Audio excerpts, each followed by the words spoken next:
from Sarasota Memorial and the Deb Kavanaugh Multimedia Studio, this is HealthCast, a healthy dose of information from experts you can trust.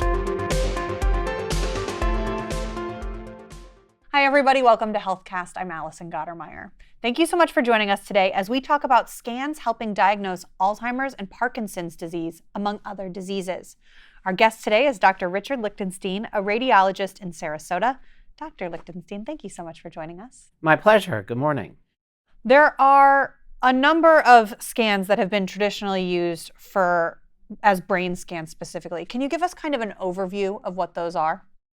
Yes. So starting in the 1970s and accelerating every decade since then, we've had CAT scans or CT scans and MRI or magnetic resonance imaging scans of the brain, which have really revolutionized the diagnosis and therapeutic monitoring and treatment of multiple different neurologic diseases. And although these are both different, they work in similar fashions to show us brain structure. So without opening someone's skull, we can actually look at the way their brain looks on a macroscopic level, which is great if you have certain neurologic diseases such as a brain tumor or a traumatic brain injury with brain bleed or multiple sclerosis, because we're looking at the actual anatomy of the brain. Unfortunately, in certain diseases such as Parkinson's disease or in the many types of dementia, including Alzheimer's disease, the brain looks normal or near normal on CT and MR. So we're left with a diagnostic conundrum. The patient physically on exam has something wrong with them, but the brain looks normal on CT or MR, so we're left with trying to figure out what exactly is going on with a scan that looks relatively normal, but a patient who is obviously either ill or symptomatic.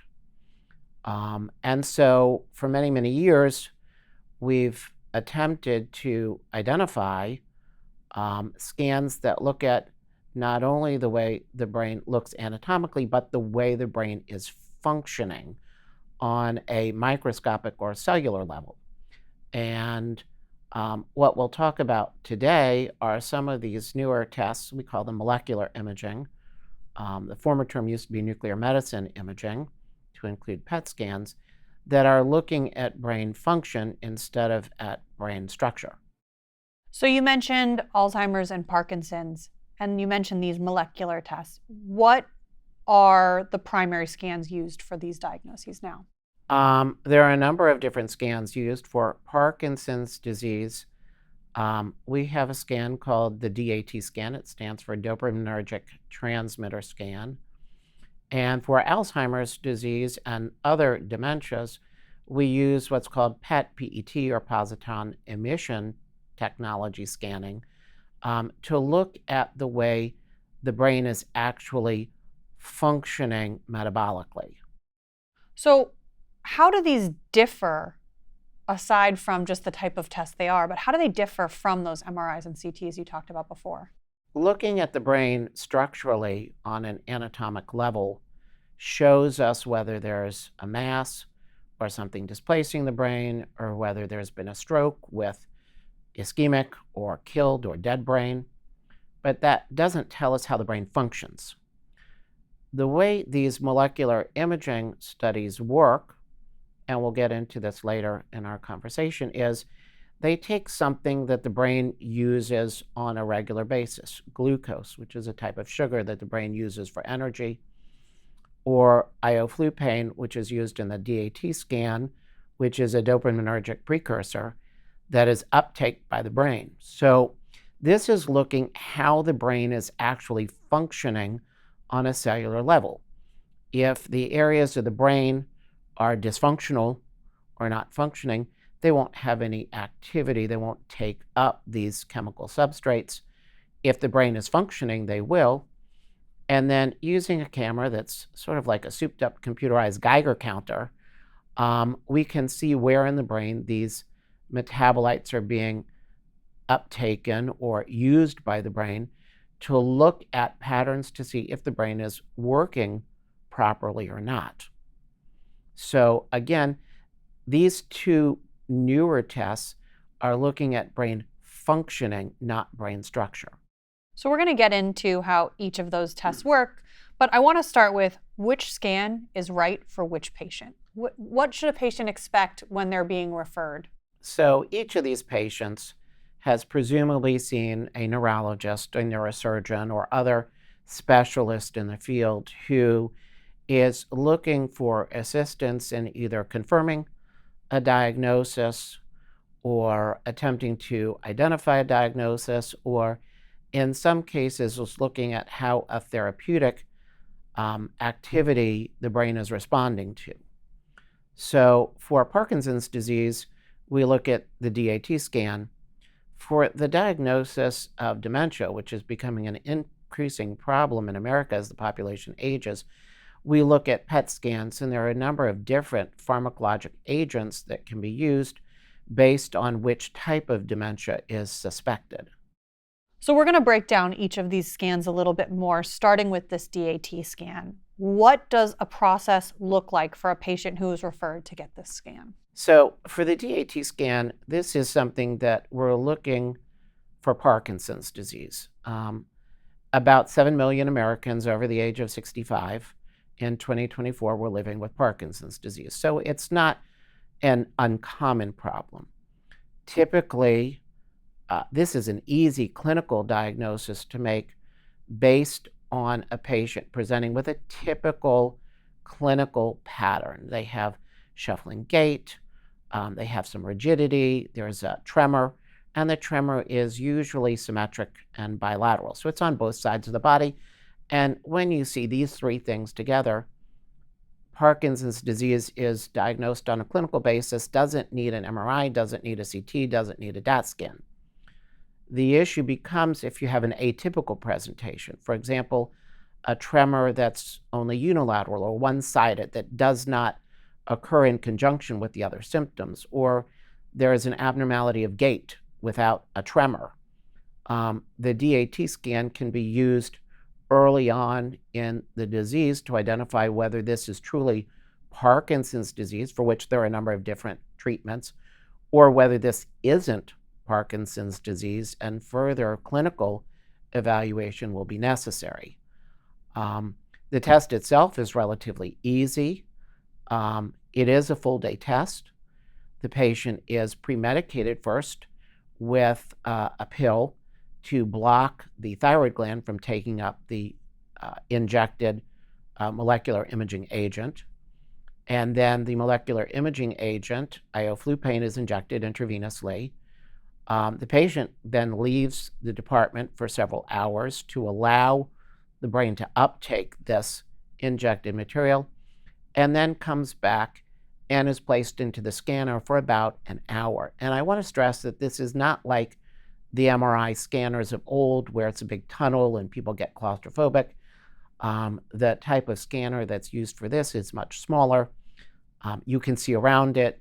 Your arms and legs and body aren't inside a tunnel, so we don't have any problems with claustrophobia or patient toleration the way we do with some of the MRI scans.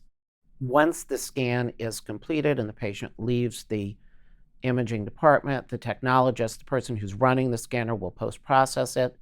It's put into a color map, and then it's sent for a radiologist to interpret. And the interpretation is relatively straightforward. It's either normal or it's abnormal. And there are a number of different patterns of abnormality, but basically all of the patterns of abnormality are consistent with underlying Parkinson's disease. A normal scan means that there's something else going on. And can you talk about how important it is to have this DAT scan to ensure that proper diagnosis is given for some of those abnormal cases? Well, there are a number of treatments for Parkinson's disease. Typically, in the early stages of Parkinson's disease, these are medications which are taken orally and have been used for many years and are quite safe, but there are side effects. And so obviously we don't want to prescribe a medication with side effects to someone who will not receive any benefit from those medications. Additionally, There is some research that's still ongoing that in Parkinson's disease, if you can prevent the progression of Parkinson's disease, patients have a better quality of life. So obviously, we want to do the best we can for our patients and ensure they are living their best lives. There are some newer surgical procedures for Parkinson's disease, implantation of electrodes in the brain, and obviously we would not want to do that to someone who didn't have Parkinson's disease. That would be counterintuitive and not the best medicine for the patient. So this scan can serve as a definite diagnostic indicator that this is truly Parkinson's disease, especially in those cases that are clinically occult or difficult to diagnose, so that we can prescribe the correct therapy for the correct patient. Once they've gone through this process of this day-long test, how long does it take to get results? Presuming that the technologist post-processes the images immediately and they're available, cases are usually read within 24 hours. And the reports typically in this day and age are sent out electronically or available on a patient portal or on a computerized electronic medical record for the referring physicians and consultants to see. So it's a relatively straightforward interpretation that does not take very long. I do want to also talk about the PET scan. What is the process to have that test done? And can you reemphasize who's being referred for those scans? So at the current time, PET scans of the brain are typically being ordered for patients in whom there is a clinical suspicion of underlying dementia. There are two commercially available PET scan isotopes that are used now. The most common is called fluorodeoxyglucose. It is a sugar, similar to sugar that is used by every other organ of the body. And this type of scan can also be used to look at cardiac activity in the heart, is frequently used for cancer patients to evaluate for metastatic disease. But when utilized for brain imaging, it shows us how the brain is utilizing glucose, meaning that cells that are more active typically need more glucose. They uptake more from the bloodstream. Cells that are less active or are hibernating or are not active at all take up none of the glucose. And so we look at patterns of activity in the brain because what we have found over time is that a patient who has Alzheimer's disease, their brain will look different from a patient who has dementia with Lewy bodies or who has frontotemporal dementia or who has multi-infarct dementia. So we see these patterns of differential activity in the brain on the PET scan. And frequently, the MR or CT looks normal or normal for age on these patients. So from a clinical standpoint, we know there's something wrong. The MRI or CT is relatively normal, and the PET done with FDG will show different patterns of activity that will be suggestive of the different types of dementia. Up until a few years ago, this was academic because we didn't have any treatments for any of these dementias. So once a diagnosis was made, as a physician, we could tell a patient, you have Alzheimer's disease, you have dementia with Lewy bodies, you have frontotemporal dementia, here's your prognosis, we're sorry there's nothing we can do to help you. That has recently significantly changed. Specifically for Alzheimer's disease, one of the pathologic processes in Alzheimer's disease is deposition of an abnormal chemical called beta amyloid in the brain. One of the newer PET modalities using a different radiotracer is one that shows us where amyloid is in the brain. And so what we have found is that in these patients with Alzheimer's dementia specifically, there is a significant excess of amyloid deposited in the brain. And currently, there are two pharmaceuticals, two therapy drugs that are approved for use in the United States that are monoclonal antibodies that will go into the brain and attach itself to the amyloid and break the amyloid down. And then the body is able to clear this amyloid. And what's been found is that patients who undergo these treatments either stabilize their degree of dementia and don't progress, and in some cases actually show improvement in their mental capacity. So it becomes extremely imperative to identify, if a patient has dementia, which type of dementia they have, and if it's suspected to be Alzheimer's dementia, to have a confirmatory test to show that they have excess amyloid deposition in their brain, which would make them a potential candidate for these new monoclonal antibody therapies.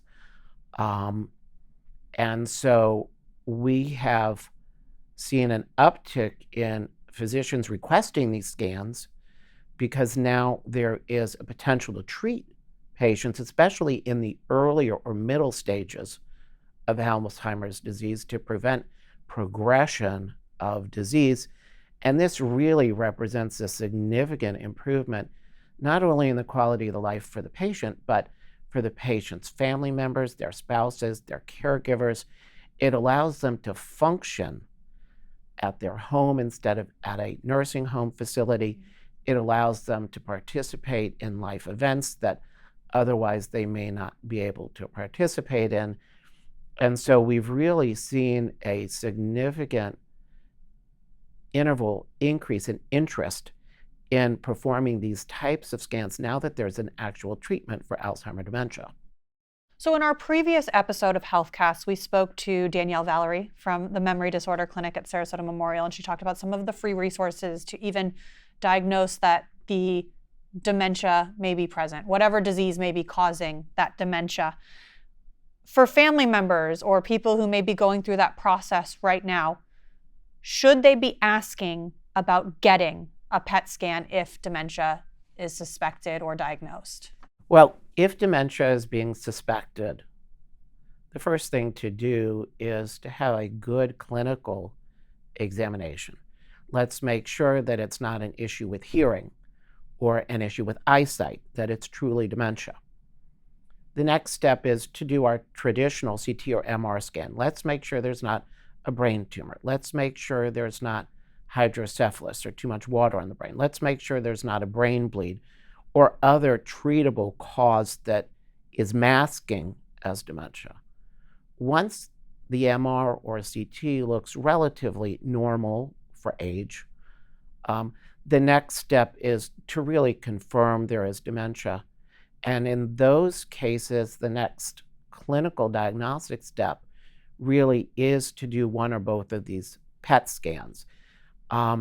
If the pattern is classic for Alzheimer's dementia, especially if they're in the early or middle stages of Alzheimer's dementia, they may be eligible for these monoclonal antibody treatments. If it's not Alzheimer's dementia, on the other hand, you wouldn't want to start those treatments because, again, there are side effects of the treatment, and you certainly wouldn't want someone to experience a side effect if they didn't have the underlying primary condition that was appropriate to be treated. So for these PET scans, what can a patient expect if they're going through it, and how long would it typically take them to get their results? Again, with these scans, there is an injection of the radiopharmaceutical. The patient waits for about an hour and then goes into the scanner. And similar to the DAT scanner, this is not the long tube that is an MRI that makes people claustrophobic. It's a very small machine. Your arms and legs are not in the machine. You're lying down. It takes about 30 to 60 minutes to scan. The post-processing is a little bit more difficult for the technologist, so there is some time after the scan that the technologist needs to work on the images, and then the images are sent for interpretation. The interpretation is usually completed within 24 to 48 hours. Are there any side effects to either of the PET scans or the DAT scan, any of the scans we've talked about today? Should patients expect any side effects if they're referred? There are no side effects per se from the scan, but there is some patient prep for the scans. There are certain medications that if the patient is on those medications may need to be stopped for up to a week before the scan is done, because otherwise those medications can affect the way the scan shows. And obviously, we want to make the most accurate diagnosis that we can. We don't want a drug side effect to, for lack of a better term, mess up the way the scan looks and provide an incorrect diagnosis. Other than that, once the scan is complete, there are no special instructions. Patients can eat and drink whatever they like after the scan. We do ask, just because you're going to be lying down on a table, that you don't have a meal before the scan and it's not uncomfortable for you to be on the table. We've talked about so much with these scans. Can you summarize from a medical perspective why it's so important that these scans are available to this patient population, whether it be Alzheimer's or Parkinson's? Well, we live in lovely Southwest Florida. This is a retirement community. And so we have a significant number of people who are considered elderly, and that's anyone over the age of 65, or extremely elderly, 85 and older, who are active and vigorous and live very fulfilling lives. And once you start dealing with a neurologic disease such as Parkinson's disease or Alzheimer's disease or other dementia, if nothing is done, there is a slow, inexorable decline in your ability to enjoy the daily activities of life. And it's not just for the patient, but it's for everyone who is around the patient. So if we can diagnose these diseases early and we can implement treatments, we really improve the patient's quality of life, as well as the quality of life for everybody who's around that patient. In the past, we didn't have that option. Now we do, so it's more important than ever that these things are diagnosed early. Dr. Lichtenstein, thank you so much. My pleasure. Joining us and for answering all these questions. I know we could talk about this for hours. There's so much to dig into. As always, we want to encourage everyone in the community to visit smh.com to get the latest from Sarasota Memorial. And we encourage you to visit smh.com/podcast to listen to episodes with other experts. Have a great day.